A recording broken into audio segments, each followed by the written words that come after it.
Olá, web juristas! Sejam muito bem-vindos ao nosso Notícias Jurídicas, da nossa Fundação Juntos Podemos. Hoje, vamos nos aprofundar em um dos temas mais importantes e delicados em discussão hoje no Brasil: os limites da cobertura do seu plano de saúde. Uma batalha que coloca em lados opostos o direito à saúde e a sustentabilidade financeira de todo um sistema. Então, fica com a gente porque nos próximos minutos nós vamos desvendar de forma bastante clara e imparcial tudo o que você precisa saber sobre esse caso.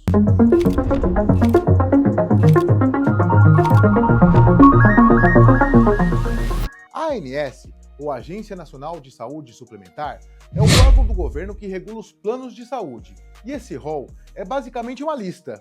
Uma lista com todos os exames, cirurgias, medicamentos e terapias que os planos de saúde são obrigados a cobrir. Por anos, a grande discussão foi: essa lista é um ponto de partida ou é um ponto final? Essa pergunta dividiu os tribunais de todo o Brasil por mais de uma década. Até que, em junho de 2022, o Superior Tribunal de Justiça, o STJ, deu uma decisão bombástica. Por uma votação apertada, o STJ decidiu que, como a regra geral, o rol da ANS era taxativo. Se não está na lista, o plano não é obrigado a cobrir. A pressão popular foi tão grande que chegou ao Congresso Nacional. Em uma mobilização política relâmpago, deputados e senadores aprovaram em menos de 3 meses a Lei nº 14.454. Essa lei, sancionada em setembro de 2022, fez exatamente o contrário do que o STJ decidiu. Ela alterou a lei dos planos de saúde para dizer, com todas as letras, que o rol da ANS é exemplificativo, ou seja, ele é uma referência de cobertura mínima, mas tratamentos que não estão na lista também devem ser cobertos, desde que tenham comprovação de eficácia. Insatisfeitas com a nova lei, as operadoras de plano de saúde, representadas aqui pela Unidas, uma união de instituições de autogestão, foram ao Supremo Tribunal Federal.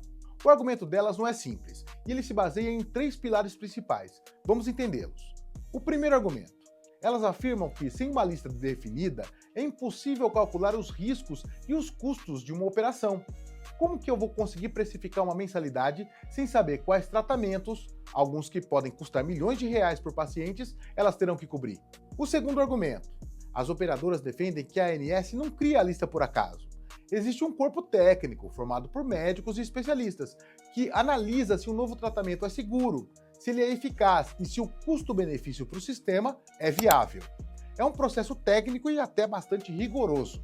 E o terceiro argumento: quando você assina um contrato lá com o seu plano de saúde, você concorda com um conjunto de regras e coberturas. As operadoras argumentam que esses contratos foram calculados e assinados com base nas regras antigas, ou seja, com base em uma cobertura previsível, que era o rol da ANS. Mudar essa regra no meio do jogo, para elas, é uma violação do ato jurídico perfeito e da ideia de segurança jurídica, princípios que são sagrados na nossa Constituição. Seria como mudar as regras de um jogo de futebol depois que ele já começou. Mas, do outro lado do campo, temos uma defesa igualmente forte, liderada pelo governo federal, através da AGU, Advocacia Geral da União, e também pela Procuradoria-Geral da República, PGR. Vamos entender melhor esses argumentos. O primeiro argumento: o direito à saúde e à vida acima de tudo. Os defensores da lei argumentam que a Constituição Federal é clara: a saúde é um direito de todos e um dever do Estado. E esse direito fundamental não pode ser limitado por uma lista administrativa, como é o caso do rol da ANS. Segundo argumento: o risco financeiro é real ou ele é exagerado? Em sua manifestação no STF, a AGU contestou diretamente o cenário de apocalipse financeiro pintado por algumas operadoras. O órgão apresentou dados mostrando que, mesmo após aprovada a lei lá em 2022, o setor de saúde suplementar continuou a registrar lucros recordes. O argumento do governo é: o caos que foi anunciado simplesmente não aconteceu. As operadoras, segundo a própria AGU, possuem mecanismos para se adaptar, como as auditorias de procedimento e os próprios reajustes anuais de mensalidade, que já são usados para equilibrar as contas, e eles são bastante altos, por sinal. Para o governo, o argumento financeiro é mais um discurso de alarme do que uma realidade concreta. E o terceiro argumento: os defensores da lei afirmam que ela não criou nada de novo. Na verdade, ela apenas transformou em lei um entendimento que a maioria dos juízes no Brasil já aplicavam há anos: o de que a lista da ANS é um piso e não um teto. E é com todos esses argumentos na mesa que que o caso chegou ao plenário do Supremo Tribunal Federal. O ministro responsável por conduzir esse caso é o presidente do STF, Luiz Roberto Barroso.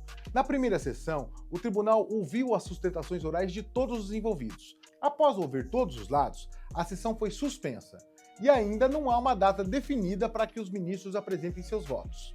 Como vimos, não existe uma resposta fácil. Esse é um dos temas mais complexos e impactantes que o STF tem em mãos. É um debate clássico entre duas visões legítimas. De um lado, uma visão focada na proteção máxima do direito fundamental à saúde do indivíduo. Do outro, uma visão que se preocupa com a sustentabilidade, a previsibilidade e o equilíbrio econômico de um sistema que atende milhões de pessoas.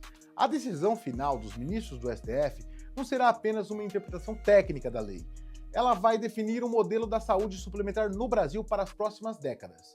E seja qual for o resultado, ele vai chegar até você, no seu contrato e principalmente no momento em que você mais precisar de cuidados médicos.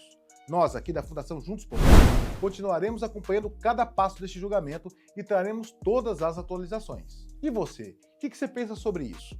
A lista da ANS deve ser um piso ou ela deve ser um teto para a cobertura dos planos de saúde? Deixa aqui a sua opinião nos comentários. Vamos debater de forma respeitosa.